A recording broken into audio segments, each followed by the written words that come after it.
오늘 하나님께서 우리에게 주시는 말씀은 에스겔 16장 35절부터 52절에 있는 말씀입니다. 그러므로 창녀야, 너는 나 주의 말을 들어라. 나 주 하나님이 말한다. 내가 정부들과 음행을 하고 내 모든 역겨운 우상들과 음행을 할 때에 너는 제산을 쏟아붓고 내 벗은 몸을 드러내었다. 너는 온갖 가증한 우상들에게 내 자식들의 피를 바쳤다.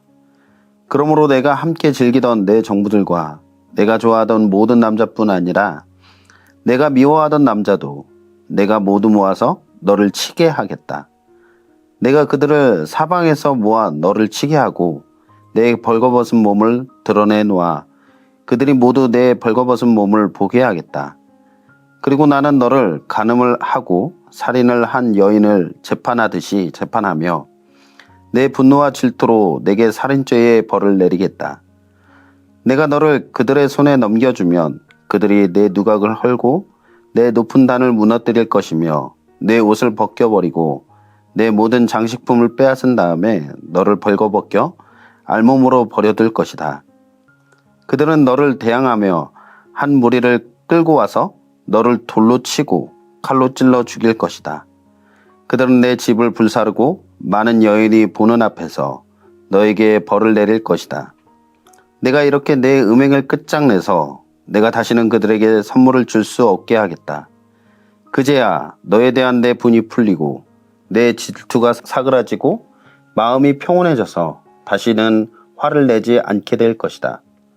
내가 어린 시절을 기억하지 않고 이 모든 일로 내 분노를 터뜨려 놓았으니 나도 내 행실대로 내게 그대로 갚을 것이니 내가 다시는 역겨운 우상을 섬기는 일에다가 음행까지 더하는 일을 하지 못할 것이다. 나 주 하나님의 말이다. 사람들마다 너를 비꼬아서 그 어머니의 그 딸이라는 속담을 말할 것이다. 내가 바로 남편과 자식들을 미워하던 내 어머니의 딸이며 내가 바로 남편과 자녀들을 미워하던 내 언니들의 동생이다. 너희의 어머니는 햇사람이며 아버지는 아모리 사람이다. 그리고 내 언니는 그 딸들을 데리고 북쪽에 사는 사마리아이고 내 동생은 딸들을 데리고 남쪽에 사는 소돔이다. 너는 그들의 행실만을 따라가거나 그들의 역겨운 일들만을 따라하는 것만이 아니라 그것도 오히려 부족한 듯이 내 모든 행실이 그들보다 더 타락하였다. 나 주 하나님의 말이다. 내가 나의 삶을 두고 맹세한다. 내 동생 소돔, 곧 그와 그 딸들은 너와 내 딸들처럼 행동하지는 않았다. 내 동생 소돔의 죄악은 이러하다. 소돔과 그의 딸들은 교만하였다. 또 양식이 많아서 배부르고 한가하여 평안하게 살면서도 가난하고 못 사는 사람들의 손을 붙잡아 주지 않았다. 오히려 그들은 교만하였으며 내 눈앞에서 역겨운 일을 하였다. 그러므로 내가 그것을 보고는 그들을 없애버렸다. 사마리아는 내가 저지른 모든 죄의 반만큼도 죄를 짓지 않았다. 내가 그들보다 역겨운 일들을 더 많이 하였기 때문에 내가 저지른 그 온갖 역겨운 일들로 너는 내 언니와 아우의 죄가 없는 것처럼 보이게 하였다. 내가 내 언니와 아우보다 더 역겨운 죄를 지음으로 내 언니와 아우가 유리한 판단을 받았으니 너는 마땅한 수치를 당해야 할 것이다. 너 때문에 그들이 의로운 것처럼 보이게 되었다. 내가 이렇게 내 언니와 아우를 의롭게 보이게 하였으니 너도 부끄러울 줄 알아라. 내가 마땅한 수치를 당할 것이다. 사랑하는 우리 미랄교회 모든 성도 여러분, 우리가 하나님의 자녀가 되었다라는 것은 참으로 놀라운 축복입니다. 이것은 우리의 자격이나 어떤 조건이 충족되었기에 받은 은혜가 아니라 하나님의 전적인 은혜로 택함을 받은 신분입니다. 그렇기 때문에 우리는 하나님의 자녀된 신분에 걸맞는 하나님과의 친밀한 교제 가운데 살아가야 할 것입니다. 자녀된 신분에 합당한 삶이란 하나님을 인정하고 하나님의 법 안에서 살아가야 하는 것입니다. 그것이 자녀된 우리에게 있어서 가장 안정된 삶일 것이고 하나님의 인도와 보호하심 가운데 살아가게 되는 것입니다. 자녀된 특권, 그것은 우리의 삶에 있어서 너무나도 큰 은혜이자 복입니다. 그러나 우리는 기억해야 할 것입니다. 하나님은 우리를 자녀 삼으셨고 우리는 그분께 속하여 있기 때문에 하나님은 우리의 삶을 더 깊이 들여다보시고 더 높은 책임을 요구하신다라는 사실입니다. 오늘 우리가 계속해서 보고 있는 에스겔 말씀은 하나님의 자녀된 유다 백성들이 지금 처해 있는 그 심판 가운데 왜 심판을 받아야 했는지 이유에 대해서 설명해 주고, 특별히 오늘 본문 16장은 유다 그리고 예루살렘의 타락한 모습에 얼마나 하나님께서 힘들어하고 계신지를 보게 합니다. 하나님은 하나님의 백성들의 타락을 더 무거운 죄로 여기시기 때문입니다. 예루살렘은 하나님의 사랑을 입은 도시였습니다. 그곳엔 하나님의 영광과 임재의 상징인 성전이 있었고 이스라엘 백성들은 절기마다 하나님을 예배하기 위해 예루살렘으로 모였습니다. 그것은 예배의 장소이자 하나님께 영광 돌리는 장소였습니다. 그러나 하나님의 자녀이자 예배를 드리는 그들이 하나님을 떠나 우상을 숭배하고 자신의 자녀를 인신제사를 통해서 몰렉에게 바치고 하나님을 버리고 영적 음란한 길로 나아갈 때 하나님은 결코 침묵하실 수 없으셨습니다.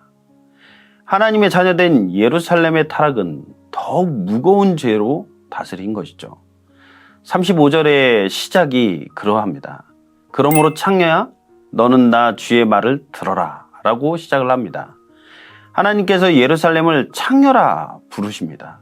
이것은 하나님을 떠나 우상 숭배의 영적인 배도에 대한 하나님의 고발인 것이죠.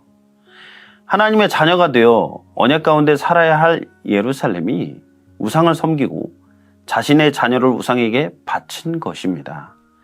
하나님의 자녀가 세상의 우상과 더불어 즐거워하고 자신의 모든 것을 다해 우상을 사랑한다면 그것이 하나님의 마음을 얼마나 아프게 하는 것이겠습니까? 세상은 모를 수 있겠지만 하나님은 아십니다. 우리가 누구인지 또 우리가 어떻게 살아가야 하는지에 대해서 하나님은 우리를 그 누구보다도 잘 알고 계십니다. 요즘 저희 아이들을 데리고 공원이나 놀이터에 자주 갑니다. 많은 아이들이 놀이터에 나와서 같이 물놀이도 하고 신나게 뛰어놉니다. 그런데 그 수많은 아이들이 있는 가운데에서도 유독 제 눈에는 온통 저의 아이들에게 시선과 신경이 집중되어 있습니다. 혹시나 다치지는 않을까, 위험한 곳에 가지는 않을까, 노심초사 아이에게서 눈을 떼지 못하는 것입니다. 하나님도 하나님의 자녀된 우리를 그러한 마음으로 보고 계시지 않을까요? 하나님의 공의는 반드시 심판으로 나타납니다. 37절에 이렇게 기록이 되어 있습니다. 그러므로 내가 함께 즐기던 내 정부들과 내가 좋아하던 모든 남자뿐 아니라 내가 미워하던 남자도 내가 모두 모아서 너를 치게 하겠다. 우리가 하나님을 생각할 때 하나님은 참 좋으신 사랑의 하나님이시다 라고 생각을 하죠. 그러나 동시에 하나님은 공의의 하나님이시기도 합니다. 자녀된 자가 계속해서 하나님을 저버리고 하나님의 뜻과 멀어져 살아갈 때 하나님은 그러한 자녀의 모습을 결코 외면하지 그리고 좌시하지 않으십니다. 그분의 분노는 변덕이 아니라 죄에 대한 거룩한 반응을 보이시는 것이죠.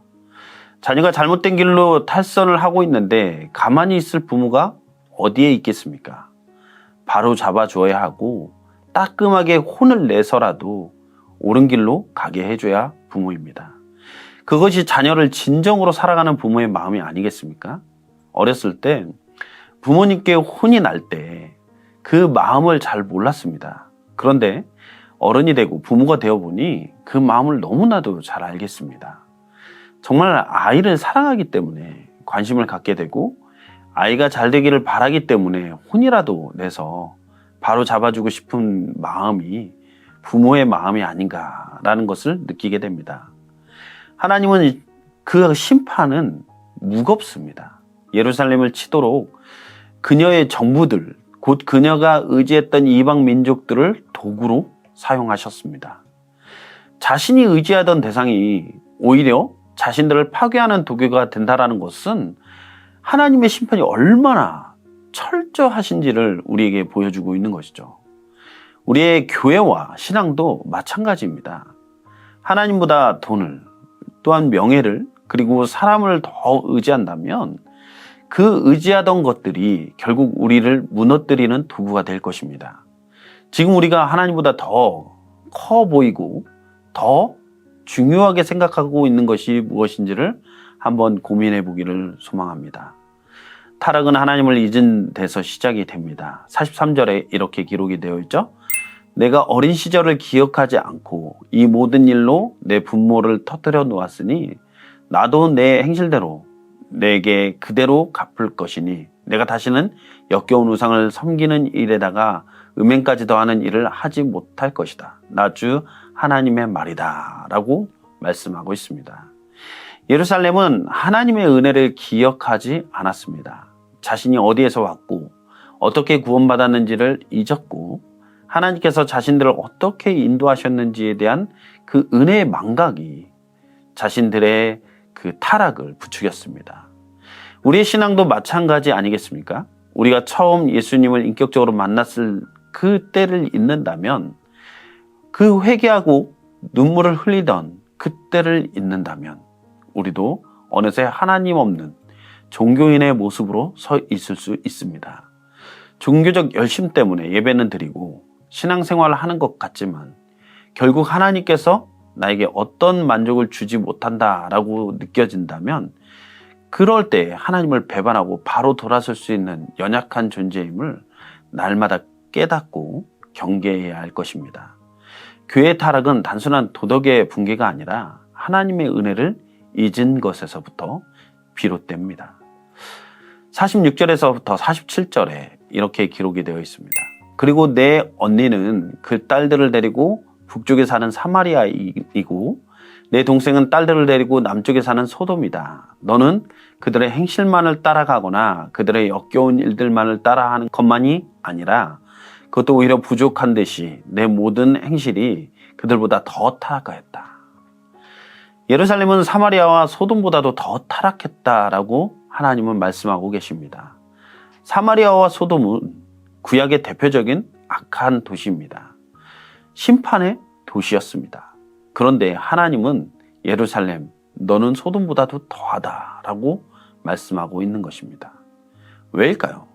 소돔은 하나님을 몰랐지만 예루살렘은 하나님의 은혜를 알면서도 그 은혜를 무시하고 우상을 따랐기 때문에 그렇습니다. 하나님을 모르는 자가 죄를 짓는 것과 하나님의 자녀가 죄를 짓는 것은 다른 차원의 문제입니다.